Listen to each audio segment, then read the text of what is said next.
બીજી ટી20માં ભારતની શરમજનક હાર સૂર્યકુમારે કોને ગણાવ્યા જવાબદાર?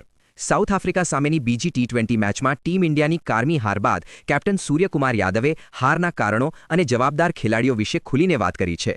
પ્રથમ મેચમાં 101 રનની ઐતિહાસિક જીત મેળવ્યા બાદ બીજી મેચમાં ભારતીય બેટિંગ લાઇનઅપ તાશના પત્તાની જેમ વિખેરાઈ ગઈ હતી, જેના કારણે સિરીઝ હવે 1-1ની બરાબરી પર આવી ગઈ છે. મેચ બાદ સૂર્યકુમારે હારનું ઠીકરું પોતાની અને શુભમન ગિલની બેટિંગ પર ફોડ્યું હતું. તેમણે સ્વીકાર્યું કે બોલિંગમાં ઝાકળને કારણે તકલીફ હતી અને તેમનો પ્લાન કામ નહોતો કરી રહ્યો, પરંતુ મુખ્ય સમસ્યા ટોપ ઓર્ડરની નિષ્ફળતા હતી. સૂર્યાએ સ્પષ્ટ કહ્યું કે ટીમ દરેક વખતે યુવા અભિષેક શર્મા પર નિર્ભર ન રહી શકે.